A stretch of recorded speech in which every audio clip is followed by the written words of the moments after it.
ہمارے کریم آقا صلی اللہ علیہ وسلم نے ساری زندگی عربی زبان میں گفتگو فرمائی، عربی بولتے تھے، قرآن عربی زبان میں نازل ہوا۔ نہ صرف رسول اکرم صلی اللہ علیہ وسلم بلکہ سرکار علیہ الصلوۃ والسلام سے پہلے بھی کئی نبی تھے کہ جن نبیوں کی زبان عربی زبان تھی۔ تو اللہ تعالیٰ نے اپنی مخلوق سے رابطہ کرنے کے لیے، اب یہ فرق سمجھیے گا بڑے غور کے ساتھ، کہ ہم ایک دوسرے سے رابطہ کرنے کے لیے کسی بھی زبان کا استعمال کر سکتے ہیں، کہ پنجابی زبان کا استعمال کرے گا، اردو زبان کا استعمال کرے گا، سرائکی زبان کا استعمال کرے گا۔ ہم مخلوق ایک دوسرے سے رابطے کے لیے اپنی اپنی زبان استعمال کرتے ہیں، لیکن ہمارا خالق ہم سے رابطے کے لیے جو زبان استعمال کرتا ہے وہ عربی زبان ہے۔ ہمارا مالک، ہمارا رب جو ہم سے خطاب کرتا ہے، جو ہم سے مخاطب ہوتا ہے، جو ہم سے کلام کرتا ہے، جو ہم سے بات چیت کرتا ہے، اس کلام اور اس رابطے کے لیے اللہ نے جس زبان کا انتخاب کیا ہے وہ عربی زبان ہے۔ اب اس ساری گفتگو میں آپ دیکھیں کہ ساری زبانیں اللہ تعالیٰ کی پیدا کردہ ہیں، اور اللہ تعالیٰ نے اپنی ہی زبانوں میں سے ساری اپنی بنائی ہوئی، اپنی پیدا کی ہوئی زبانوں میں سے خود جس زبان کا انتخاب کیا وہ عربی زبان ہے۔ خود جس زبان کا، کئی دفعہ ایسا ہوتا ہے کہ ایسے دلچسپی کے لیے مثال عرض کر رہا ہوں کہ ہم دکاندار کے پاس کپڑا خریدنے جاتے ہیں، وہ ہمیں مختلف قسم کے کپڑے دکھاتا ہے، دکاندار ہے نا، اور وہ دکان میں جتنا بھی کپڑا موجود ہے وہ سب کا مالک ہے، سارا اسی کا ہی ہے، اس نے بیچنا ہے، وہ دکھاتا ہے جی یہ آپ چیک کریں، یہ کپڑا دیکھیں، یہ کپڑا دیکھیں۔ کئی دفعہ ایسا ہوتا ہے کہ ہمارا دل اس بات پر مطمئن ہوتا ہے اور ہم ذہنی طور پہ یہ سوچ رہے ہوتے ہیں کہ اس نے خود جو کپڑا پہنا ہوا ہے نا، اس کا مطلب یہ ہے کہ یہ ان سارے کپڑوں میں اچھا کپڑا ہے، اس لیے تو اس نے خود اپنے لیے وہ سلوایا۔ تو کئی دفعہ ہم کہہ بھی دیتے ہیں جی ذرا تسی پایا ہوا ہے نا، اے ذرا سٹف چیک کراؤ، یہ جو آپ نے پہنا ہے یہ کپڑا مجھے دیں۔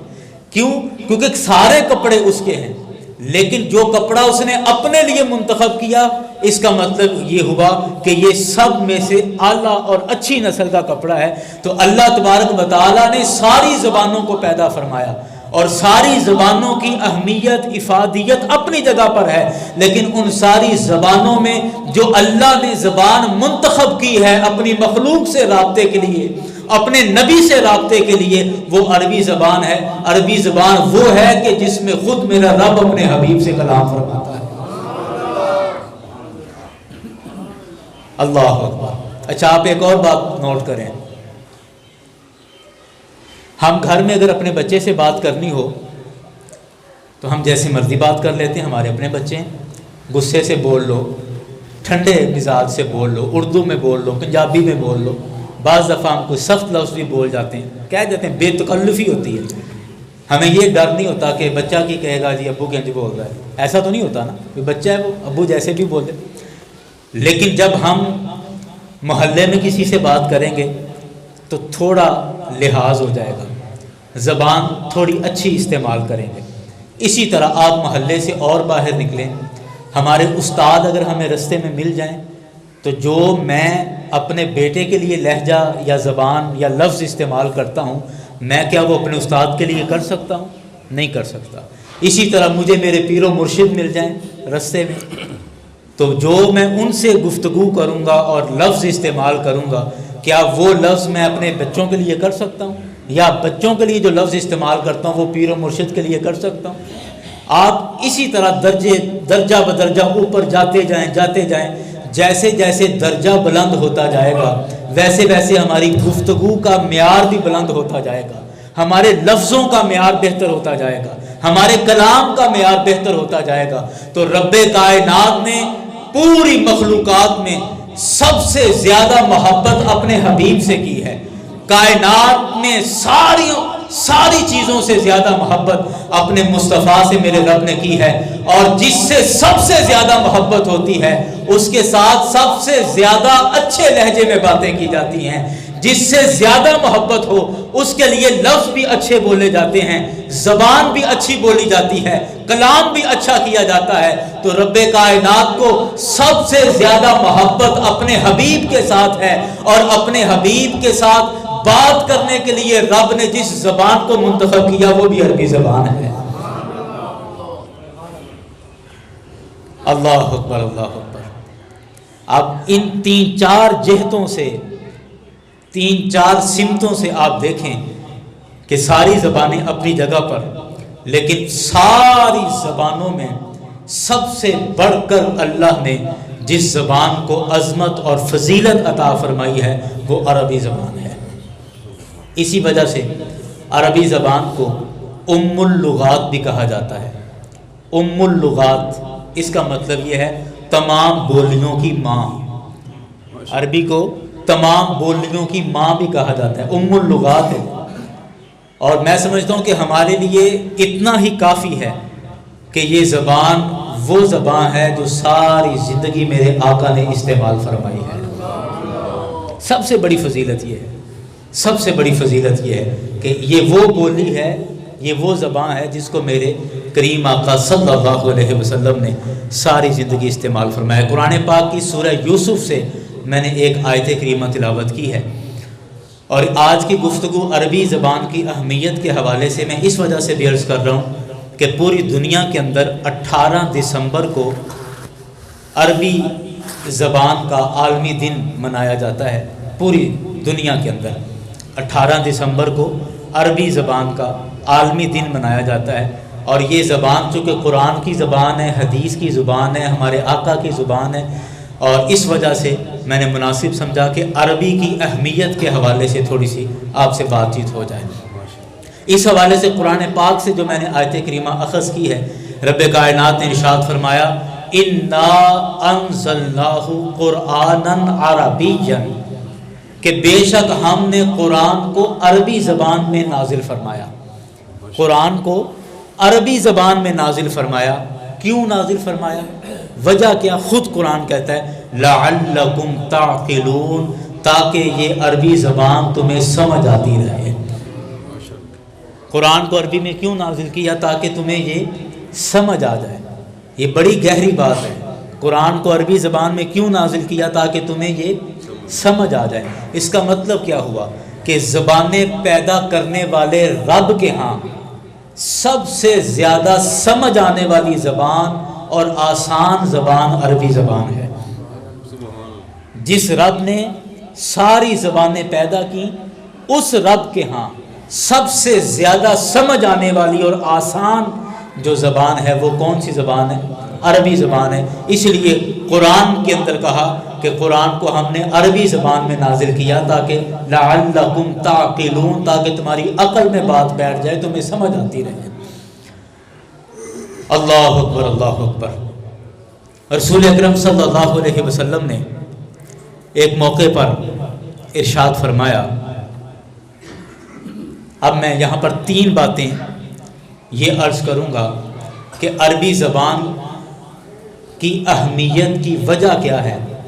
جیسے میں نے عرض کیا، سب سے پہلی عربی زبان کی اہمیت کی وجہ یہ ہے کہ قرآن عربی زبان میں آیا، قرآن عربی زبان میں آیا۔ دوسری عربی زبان کی اہمیت کی وجہ یہ ہے کہ میرے مصطفیٰ علیہ الصلوۃ والسلام کی زبان عربی زبان تھی، اس لیے 2 وجہ ہو گئی۔ تیسری وجہ یہ ہے کہ رسول اکرم صلی اللہ علیہ وسلم نے ارشاد فرمایا کہ جب کل قیامت کا دن ہوگا اور قیامت کے دن حساب کتاب سارا ہو چکا ہوگا، جنتی جنت میں چلے جائیں گے، جہنمی جہنم میں چلے جائیں گے، تو جنتی جب جنت میں چلے جائیں گے اور وہاں جب آپس میں ملاقات کریں گے تو جنت والوں کی زبان بھی عربی زبان ہوگی، جنت والوں کی زبان بھی عربی زبان ہوگی، وہ آپس میں عربی میں بات کریں گے۔ پھر 3 وجہ ہو گئی۔ چوتھی وجہ یہ ہے کہ جب انسان مر جاتا ہے، دنیا سے چلے جانے کے بعد جب وہ قبر میں چلا جائے گا تو قبر میں جو سوال اس سے ہوں گے وہ بھی عربی زبان کے اندر ہوں گے، قبر کے سوال بھی عربی زبان میں، اور میدان معاشر میں جب جنتی جنت میں چلے جائیں گے تو جنتی لوگوں کی زبان بھی عربی زبان ہوگی۔ تو یہ 4-5 وجہ ہیں کہ جن وجوہات کی وجہ سے ہمارے ذہن میں یہ بات بیٹھ جانی چاہیے کہ تمام زبانوں میں سب سے برکت والی زبان اللہ نے عربی زبان بنائی ہے۔ میں نے شروع میں جیسے عرض کیا کہ ہمیں اپنی زبان سے محبت اور پیار ہونا چاہیے، ضرور ہونا چاہیے۔ اردو ہمیں ضرور آنا چاہیے، پنجابی زبان ہمیں ضرور آنی چاہیے، لیکن تمام زبانوں میں جو سب سے اہم اور فضیلت والی زبان ہے اللہ تعالیٰ نے اس زبان، وہ کون سی زبان ہے؟ وہ عربی زبان ہے۔ اچھا، اب آئیے اس کے تھوڑی اور گہرائی میں جائیں کہ عربی زبان بولنے کے لیے، کیونکہ ہم عام طور پہ ایک دوسرے سے عربی زبان تو نہیں بولتے، عربی کی ہمیں ضرورت پڑتی ہے جب ہم نے نماز پڑھنا ہو، تو چونکہ نماز ہم عربی زبان میں پڑھتے ہیں تب ہمیں عربی کی ضرورت پڑتی ہے۔ عربی کی ہمیں ضرورت پڑتی ہے جب ہم قرآن پاک پڑھتے ہیں، عربی کی ضرورت پڑتی ہے جب ہم حدیث شریف پڑھتے ہیں، کیونکہ حدیث کی جو جتنی بھی اصل کتابیں ہیں وہ ساری عربی زبان کے اندر ہیں، بعد میں ترجمے ہو گئے لیکن اصل زبان تو عربی۔ اذان پڑھنی ہے ہمیں عربی زبان کی ضرورت ہے، نماز جنازہ پڑھنی ہے ہمیں عربی زبان کی ضرورت ہے۔ پھر عربی زبان کی ایک اور اہمیت دیکھیں، رسول اکرم صلی اللہ علیہ وسلم کی حدیث پاک ہے، میرے کریم آقا نے ارشاد فرمایا کہ جب انسان اپنے رب سے دعا کرتا ہے، بندہ اپنے رب سے مانگتا ہے، تو اپنے رب سے رب کی پسندیدہ زبان میں بات کیا کرو، اپنے رب سے رب کی پسندیدہ بات میں زبان میں بات کیا کرو۔ اب رب کی پسندیدہ زبان کون سی؟ عربی زبان۔ رب کی پسندیدہ کون سی؟ عربی زبان۔ تو پتہ چلا کہ اگر ہم اللہ سے عربی زبان میں دعا مانگیں، جیسے عام طور پہ مسجدوں میں نماز کے بعد ہم عربی میں ہی دعا کرتے ہیں، کبھی کبھار اردو میں یا پنجابی میں بھی کر لیتے ہیں، لیکن اس کے ساتھ ساتھ عربی لفظ بھی استعمال کرتے ہیں، صرف کس وجہ سے کہ یا اللہ ہم تیری بارگاہ میں ہاتھ اٹھا کے کہہ رہے ہیں ربنا آتنا فی الدنیا حسنہ وفی الآخرۃ حسنہ وقنا عذاب النار، اللہم اشفنا بشفائک وداونا بدوائک وعاصمنا عن الاہوال والامراض والاوجاع۔ ہم رب کی بارگاہ میں دعا کرتے ہیں سہل یا الہی کل صعب بحرمت سید الابرار فسہل۔ ہم رب کی بارگاہ میں دعا کرتے ہیں یا مصرف القلوب صرف قلوبنا علی طاعتک۔ تو یہ عربی زبان میں رب سے دعا اس وجہ سے کرتے ہیں کہ یا اللہ یہ تیری پسندیدہ زبان ہے اور یہ وہی زبان ہے جو تیرے محبوب کی بھی زبان ہے، تو تیرے محبوب کی بولی میں تجھ سے مانگ رہے ہیں، اور اللہ اپنے محبوب کی بولی سن کر راضی ہو جاتا ہے اور اللہ تعالیٰ جلد دعائیں قبول فرما لیتا ہے۔ اللہ کہ میرے محبوب کے لہجے میں بات کر رہے ہیں، میرے حبیب کے لہجے میں مجھ سے مانگ رہے ہیں۔ اللہ اکبر، اللہ اکبر۔ اور میرے کریم آقا علیہ الصلوۃ والسلام کا تو ہر انداز میرے رب کو اتنا پسند ہے، ہر انداز اتنا پیارا ہے۔ اللہ اکبر، اللہ اکبر۔ یاران گرامی، میرے کریم آقا کی تو رب کی بارگاہ میں وہ عظمت و شان ہے کہ سرکار علیہ الصلوۃ والسلام لفظ نہ بھی بولیں، رب کی بارگاہ میں لفظ نہ بھی بولیں، صرف اشارہ کر دیں تو اللہ تعالیٰ اشاروں سے ہی دعائیں قبول فرما لیتا ہے۔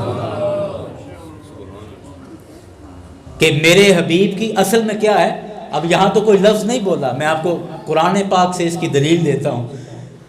دوسرے سپارے کے شروع میں ہی یہ قرآن پاک کی آیتیں موجود ہیں کہ مسلمان بیت المقدس کی طرف منہ کر کے نماز پڑھتے تھے، یہودیوں نے تانے دیے، انہوں نے کہا کہ جی دین تو اپنا نیا لے کے آ گئے اور قبلہ ہمارا استعمال کر رہے ہیں۔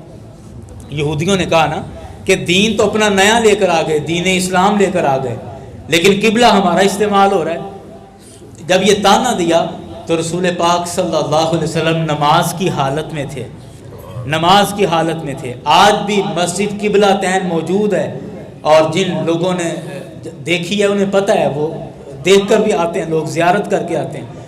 ہاں جی، تو اب اس مسجد میں نماز پڑھ رہے ہیں، نماز کے حالت میں، عین نماز کی حالت میں نماز پڑھی جا رہی ہے، سرکار علیہ الصلوۃ والسلام امامت کر رہے ہیں، صحابہ کرام پیچھے کھڑے ہیں، اور دل میں یہ خیال آیا، زبان پہ نہیں، زبان پہ کیسے آتا، وہ تو نماز پڑھ رہے ہیں نا، تو نماز میں کوئی اور بات تو نہیں کرنی تھی، تو اب نماز پڑھتے پڑھتے دل میں خیال آیا کہ یا اللہ یہ یہودی ہمیں تانا دیتے ہیں کہ دین تو نیا لے کر آ گئے، قبلہ ہمارا ہی استعمال پرانے والا ہی کر رہے ہیں، تو یا اللہ اگر تیرا حکم ہو تو ہم بیت اللہ شریف کی طرف منہ کر کے نماز پڑھیں۔ یہ صرف دل میں خیال آیا، اور اس خیال سے میرے کریم آقا بار بار آسمانوں کی طرف نظر اٹھا رہے ہیں، کہہ کچھ نہیں رہے، بس دل میں خیال ہے اور اشارہ ایسے آسمان کی طرف ہے، نماز پڑھ رہے ہیں، پھر ایسے اشارہ آسمان کی طرف ہے، میرے کریم رب کو اتنا پیار آیا، فرمایا قد نرا تقلب وجہک فی السماء،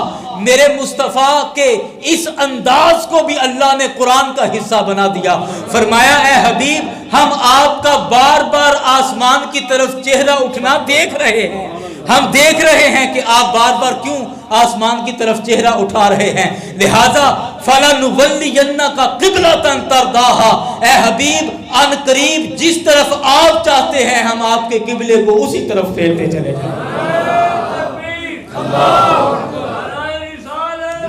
اور یہ بات میں اس وجہ سے عرض کر رہا ہوں کہ میرے حبیب علیہ الصلوۃ والسلام کے نہ صرف الفاظ، میرے کریم آقا لفظ نہ بھی بولیں، کوئی بات زبان سے نہ بھی ادا کریں، صرف اشارہ کریں تو اللہ تعالیٰ اس کو قبول فرما لیتا ہے۔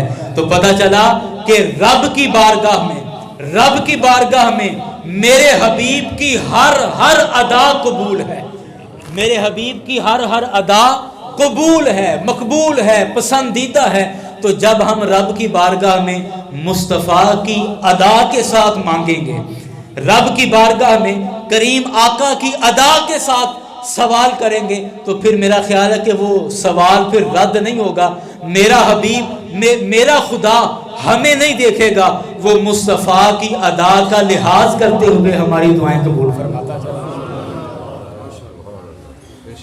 اس لیے ہمیں چاہیے کہ ہم عربی زبان میں دعائیں یاد کریں، عربی زبان میں دعائیں، چھوٹی چھوٹی دعائیں ہیں، ان دعاؤں کو یاد کریں، یہ ہماری زبان پر یہ دعائیں عام ہونی چاہیے، تاکہ جب ہم رب کی بارگاہ میں اس کی پسندیدہ زبان میں بات کریں، اس کی پسندیدہ زبان میں سوال کریں، اور یہ زبان چونکہ رسول اکرم صلی اللہ علیہ وسلم کی زبان ہے، تو جب محبوب کے لہجے، محبوب کی زبان میں مصطفیٰ کے رب کی بارگاہ میں سوال کیا جائے گا، تو پھر اللہ تعالیٰ اپنے حبیب کے لہجے کا لحاظ کر کے ہماری دعائیں قبول فرما لے گا۔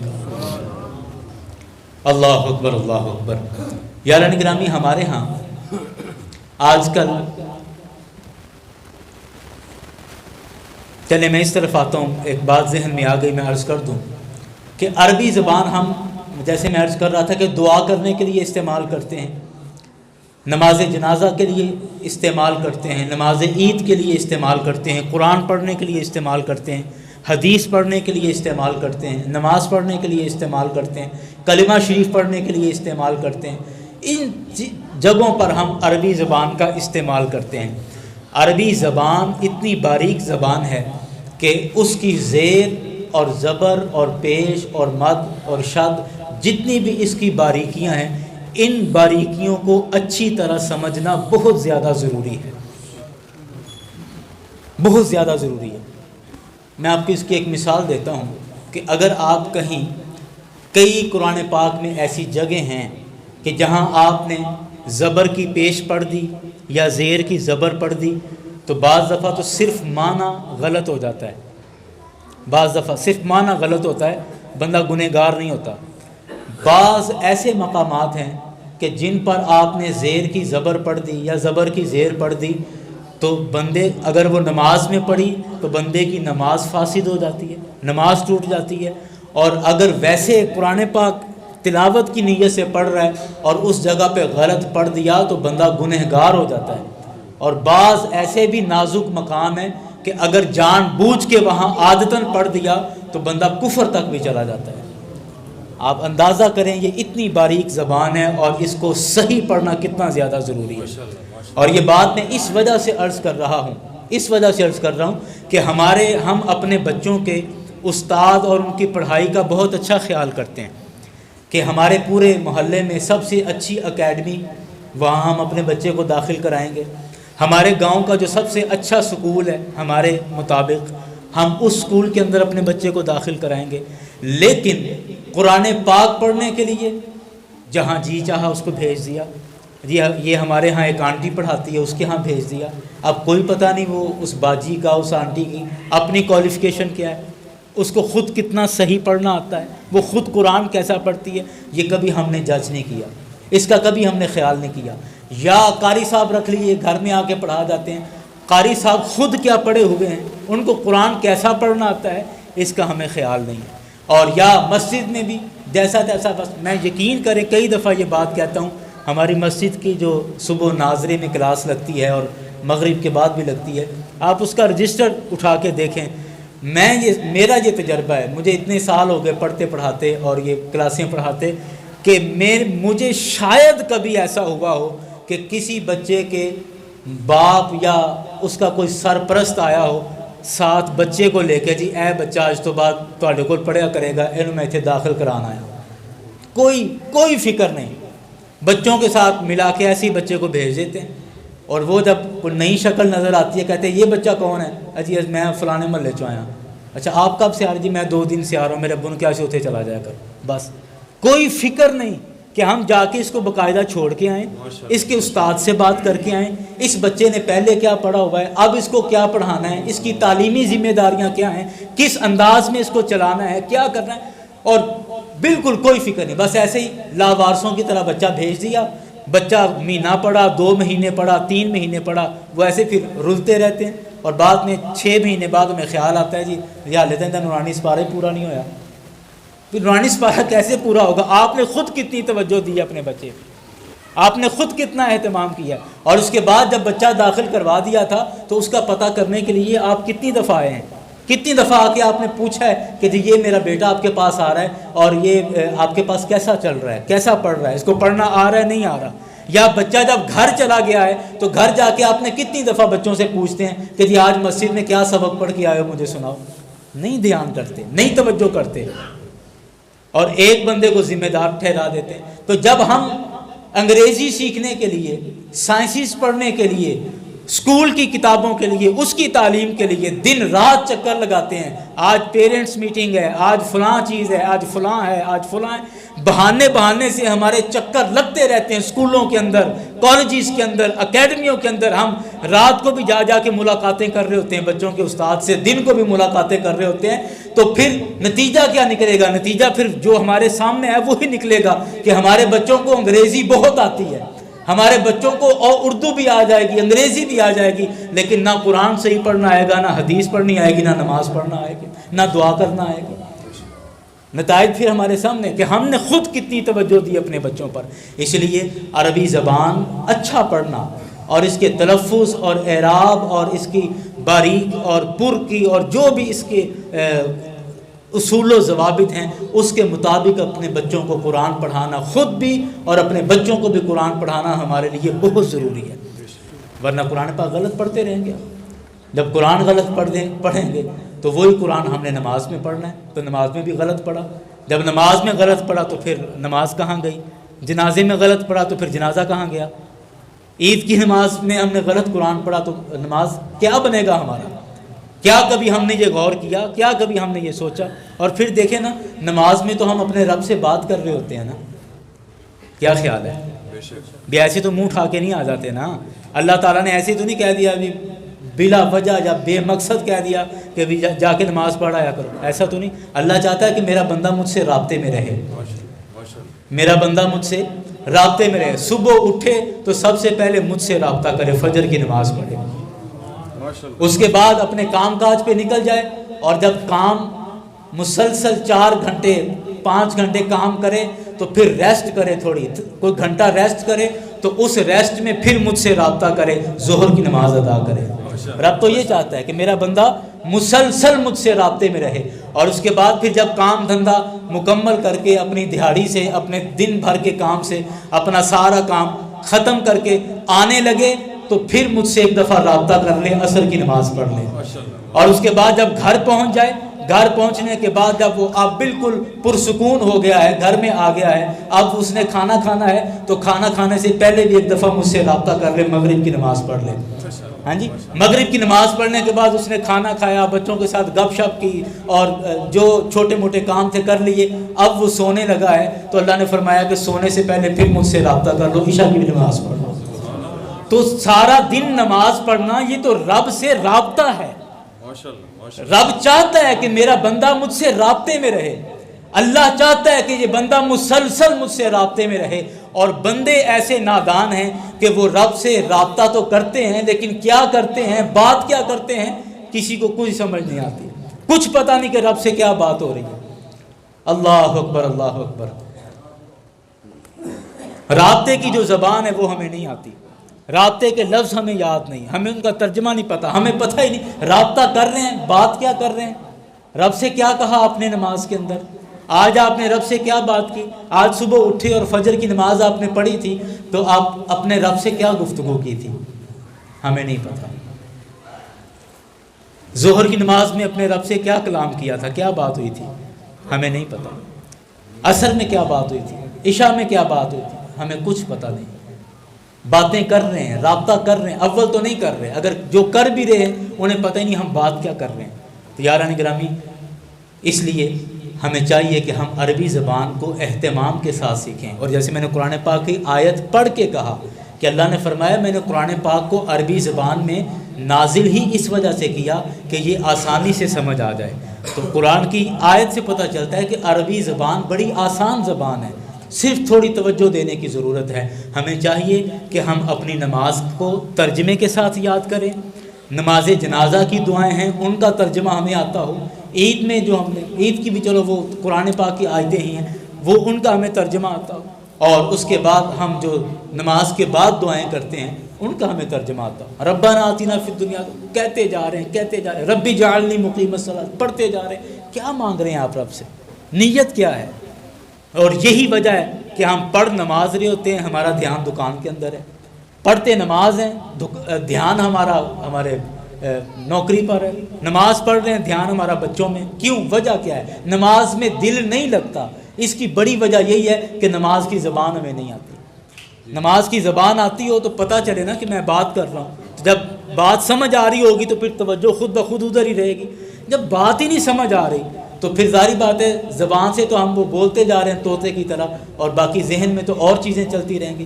تو نماز میں دل نہ لگنا، نماز میں مزہ نہیں آ رہا، نماز میں دل نہیں لگ رہا، نماز میں دھیان نہیں ہو رہا، توجہ نہیں ہو رہی، اس کی بہت بڑی ایک وجہ بھی یہی ہے کہ ہمیں نماز کا ترجمہ نہیں آ رہا ہوتا، ہمیں عربی زبان نہیں آ رہی ہوتی۔ یاران گرامی، میں بات کو بڑے خوبصورت پیرائے میں لا کر اب سمیٹ رہا ہوں کہ جو عام اور طور پر ہم چھوٹے چھوٹے لفظ استعمال کرتے ہیں اپنی روزمرہ کی زندگی میں، ہمیں چاہیے کہ ہم ان لفظوں کو بھی عربی زبان میں استعمال کریں۔ توجہ ہے آپ کی؟ میری طرف توجہ رکھیں مہربانی۔ ہمیں چاہیے کہ ہم جو روزمرہ زندگی کے چھوٹے چھوٹے جملے بولتے ہیں ایک دوسرے کے لیے، دعائیہ جملے، ان کو ہم عربی زبان میں استعمال کریں۔ وجہ میں نے پہلے عرض کر دی، کیونکہ وہ دعائیہ لفظ ہیں، ان کو ہم عربی زبان میں بولیں گے تو اللہ تعالیٰ ان کو جلد قبول فرما لے گا۔ مثال کے طور پہ ہم اپنے بچوں کو سکھاتے ہیں، بچوں کو صبح اٹھے تو بولا گڈ مارننگ، بڑی معذرت کے ساتھ بچے کو کیا سکھائے، اور اسکول میں ہماری ٹیچرز بھی یہی کہتی ہیں کہ جب صبح صبح اسکول آئیں بچے تو وہ بھی کہیں گڈ مارننگ۔ ٹھیک ہے جی، اس کا مطلب کیا کہ آپ کی صبح اچھی ہو، ٹھیک ہے۔ دوپہر کا وقت آیا تو ہم نے کہا سکھایا بچے کو گڈ آفٹر نون، اور گڈ آفٹر نون کا مطلب بھی آپ کی دوپہر اچھی ہو۔ شام کا وقت آیا تو ہم نے سکھا دیا گڈ نائٹ، مطلب آپ کی شام اچھی ہو۔ رات کا وقت ہوا لیٹ نائٹ، پچھلی رات، تو ہم کہتے ہیں گڈ ایوننگ، آپ کی رات اچھی ہو۔ یہ لفظ ہم عام طور پہ بول بھی رہے ہوتے ہیں، حالانکہ یہ دعائیہ لفظ ہیں، کہ صبح آپ کی اچھی ہو، دوپہر اچھی ہو، شام اچھی ہو، دعائیں دے رہے ہیں نا، تو اس دعا کو ہم انگریزی زبان میں جو دے رہے ہیں، تو اس دعا کے لیے ہم عربی لفظ کیوں نہیں استعمال کرتے، یا وہ لفظ کیوں نہیں استعمال کرتے جو ان دعاؤں کے لیے میرے کریم آقا نے استعمال کیا ہے۔ سرکار علیہ الصلوۃ والسلام نے ان سارے لفظوں کے لیے صرف ایک ہی لفظ ہمیں بتا دیا ہے۔ سرکار نے فرمایا جب بھی ملاقات کرو تو کہو السلام علیکم ورحمۃ اللہ۔ اور آپ اس کے ترجمے میں بھی فرق دیکھ لیں کہ جب آپ کسی کو انگلش میں دعا دیں گے تو کہیں گے گڈ مارننگ، مطلب آپ کی صبح اچھی ہو، تو وہ آپ کی دعا اس وقت تک اس کے لیے دعا ہے جب تک صبح ہے۔ صبح ختم ہوئی تو آپ کی دعا بھی ختم ہو گئی، دوپہر آ گئی تو دوپہر کے لیے آپ کو دوبارہ ایک دعا دینی پڑے گی۔ آپ کے لیے کیا ہے کہ گڈ آفٹرنون، دوپہر اچھی ہو، تو جب تک دوپہر اچھی ہے یہ آپ کی دعا چلتی رہی یا اس کے حق میں ہوتی رہی۔ پھر شام کے لیے آپ نے گڈ نائٹ کہہ دیا تو جب تک شام ہے آپ کی دعا اس کے حق میں ہوتی رہی، اور رات کے لیے کہہ دیا تو پھر رات کی ہوتی رہی۔ تو ایک دن میں یعنی 24 گھنٹوں میں آپ 4 دفعہ دعا دیں گے تو پھر وہ ایک بندے کے حق میں دعا چلتی رہے گی۔ لیکن آپ غور کریں اور سرکار علیہ الصلوۃ والسلام کی ذہانت اور فطانت پر قربان جائیں، اللہ نے کیا سرکار کو صلاحیتیں عطا فرمائی تھیں۔ میرے کریم آقا نے ایک لفظ ہمیں دیا ہے، ایک جملہ ہمیں دیا ہے، اور کہا کہ جب بھی ملاقات کرو تو کہو السلام علیکم، اور ساتھ ورحمۃ اللہ وبرکاتہ کہہ لو تو یہ اور بھی بہتر ہے، لیکن السلام علیکم کہو۔ اس کا مطلب کیا کہ تم پر سلامتی ہو، تم سلامت رہو، تم سلامت رہو۔ اب اس میں نہ صبح کا ذکر، نہ دوپہر کا ذکر، نہ شام کا ذکر، نہ رات کا ذکر، نہ ایک دن کا ذکر، نہ ایک ہفتے کا ذکر، نہ ایک مہینے کا ذکر، نہ ایک سال کا ذکر۔ اگر تم زندگی میں پوری زندگی کے اندر کسی ایک بندے کے ساتھ صرف پوری زندگی میں ایک دفعہ بھی ملے اور اس نے آپ کو السلام علیکم کہا اور آپ نے اس کو وعلیکم السلام کہا، اس کے بعد 50-60 سال بھی آپ اس سے نہیں ملے، تو جو اس نے آپ کو السلام علیکم کہا تھا وہ 60 سال تک اس کا السلام علیکم آپ کے حق میں دعا بنا رہے گا۔ آپ غور کریں، سوچیں یہ کتنے بڑے لفظ رسول اکرم صلی اللہ علیہ وسلم نے ہمیں عطا کیے ہیں کہ 60 سال تک بھی اگر اس سے دوبارہ ملاقات نہیں ہوئی تو اس نے جو آپ کو دعا دی تھی السلام علیکم کہہ کے، وہ آپ کے حق میں دعا بنی رہے گی، بنی رہے گی، کیونکہ اس میں زمانے کی یا وقت کی کوئی قید نہیں ہے، صرف السلام علیکم، تم پر اللہ کی سلامتی ہو۔ تو اس لیے ہمیں چاہیے کہ ہم جو عام طور پر جملے بولتے ہیں ان جملوں کو انگریزی زبان کی بجائے عربی زبان میں استعمال کریں، تاکہ ایک تو وہ جملے دعائیہ جملے ہیں اللہ کی بارگاہ میں قبول ہوں، پھر ان جملوں کے ساتھ اب دیکھیں سرکار علیہ الصلوۃ والسلام مسجد میں تشریف فرما تھے، صحابہ کرام کی آمد و رفت ہے، ایک صحابی آئے تو انہوں نے آ کے، لوگ بیٹھے تھے مسجد میں، سرکار بھی تشریف فرما تھے، لوگ بھی بیٹھے تھے، مسجد میں آئے، آ کر کہا السلام علیکم ورحمۃ اللہ، سب نے کہا وعلیکم السلام ورحمۃ اللہ، بیٹھ گئے۔ میرے کریم آقا نے فرمایا 10 بس اتنا کہا۔ اتنے میں ایک اور آئے، انہوں نے بھی آگے کہا جی السلام علیکم، سب نے کہا وعلیکم السلام، وہ بھی بیٹھ گئے۔ میرے سرکار نے فرمایا 20 بس اتنی بات کہی۔ ترمذی شریف کی یہ حدیث ہے، امام ترمذی نے اس کو نقل کیا۔ تیسرے ایک اور صحابی آئے، انہوں نے بھی آ کے جیسے روٹین میں عادت نہ کیا السلام علیکم، سب نے کہا وعلیکم السلام، وہ بھی بیٹھ گئے۔ سرکار نے فرمایا 30 عرض کی کہ یا رسول اللہ یہ آپ کیا گنتی گن رہے ہیں، یا یہ کیا ارشاد فرما رہے ہیں 10 20 30؟ سرکار نے فرمایا پہلے بندے نے آ کے سلام کہا تو 10 نیکیاں مل گئیں، دوسرے نے آ کے کہا تو 20 مل گئیں، تیسرے نے آ کے کہا تو 30 مل گئیں۔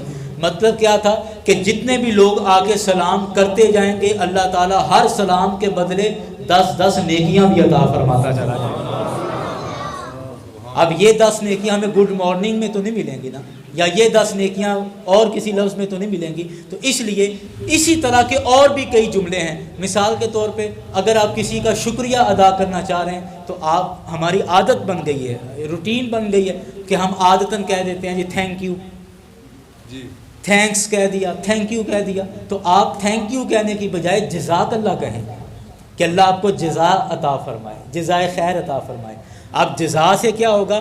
جزا 2 طرح کی ہے، ایک وہ جزا جو بندوں کے اعمال کی اللہ دنیا میں عطا کرتا ہے، اور ایک وہ جزا ہے جو بندوں کے اعمال کی آخرت کے اندر اللہ عطا کرے گا۔ تو آپ بجائے تھینک یو کے آپ جب کسی کو جزاک اللہ کہیں گے تو گویا کہ آپ نے دنیا میں بھی اس کو دعا دی اور آخرت میں بہتری کی بھی اس کو دعا دے دی۔ تو آپ اس کی بجائے آپ جزاک اللہ لفظ استعمال کریں۔ اسی طرح کسی آنے والے کو آپ ویلکم کہتے ہیں تو ویلکم کہنے کی بجائے آپ اس کو مرحبا کہیں، مرحبا کہیں۔ اسی طرح وہ لفظ اور وہ اصطلاحات استعمال کریں جو رسول اکرم صلی اللہ علیہ وسلم نے استعمال کی۔ ہمارے ہاں کوئی بچہ جب اچھا کام کرتا ہے تو ہم اس کو کہتے ہیں ویل اینڈ گڈ، یا اس کو کہہ دیا گریٹ، نائس، اس طرح کے لفظ بول دیے۔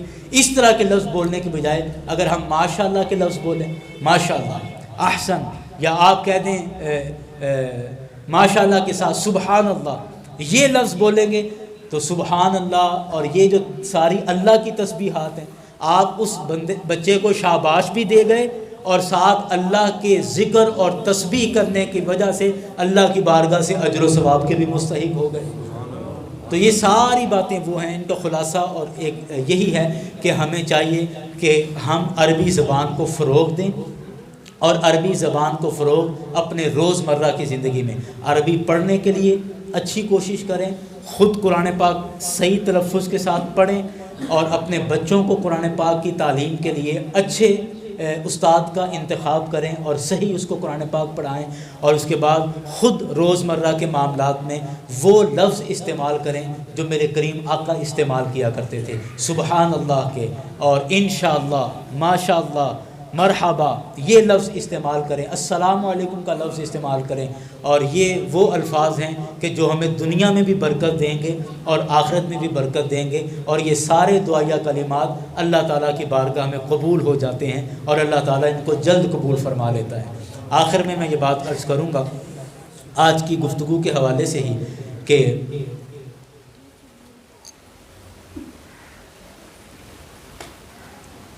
میں اکثر یہ بات عرض کرتا ہوں کہ آپ اپنے بچوں کو جو بھی پڑھانا چاہتے ہیں، جو بھی بنانا چاہتے ہیں، آپ پڑھائیں، بنائیں۔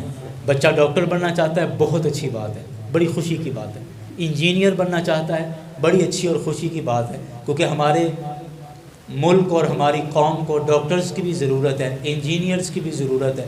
ہمارے ملک اور ہماری قوم کو ہر شعبے کے کاریگر اور ماہر کی ضرورت ہے، لیکن اس کے ساتھ ساتھ ہم ہر بچے کو کم از کم عربی اور دین ضرور سکھائیں۔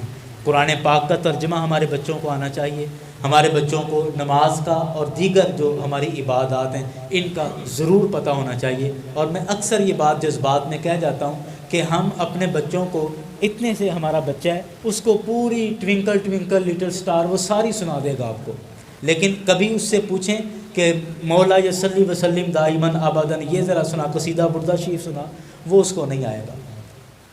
آپ اس چھوٹے سے بچے سے آپ انگریزی کی پوئمز، نظمیں اس سے سن لیں، بچے بڑے ہو گئے، آپ اس سے تھرسٹی کرو بھی سن لیں گے، آپ اس سے اسکول جانے کی جو اسکول سے چھٹی کی اپلیکیشن بھی وہ انگلش میں لکھ لے گا، وہ آپ مضمون بھی لکھ دے گا، آپ کو ایسیز بھی لکھ دے گا، وہ سمریاں بھی یاد کر لے گا، لمبے لمبے صفحے یاد کر لے گا، لیکن قرآن پاک کی آیات یاد کرنا مشکل ہے، نماز یاد کرنا مشکل ہے، نماز جنازہ کی دعائیں ہمیں بعض دفعہ نہیں آ رہی ہوتی، اور میں اکثر سوچتا ہوں تو کانپ جاتا ہوں، ڈر جاتا ہوں کہ یہ میت کے ساتھ ہم کیا سلوک کرنے آئے ہیں، کہ جو بندہ نماز جنازہ تو آتا نہیں، تو بس آ گیا جنازہ پڑھنے کے لیے اور وہاں باندھ کے کھڑا ہو گیا ہے، تو ذرا اپنے آپ سے کبھی سوچے نا کہ میں نے میت کے ساتھ مرتے دفعہ بھی دھوکہ ہی کیا ہے، جاتے جاتے بھی اس کو میں نے فراڈ لگایا ہے، جاتے جاتے بھی میں نے اس کے ساتھ فراڈ کر دیا، تو کیا کیا ہے ہم نے؟ اس لیے اپنے بچوں کو قرآن پاک کی تعلیم، دین کی تعلیم، بچہ جس شعبے کا بھی ہے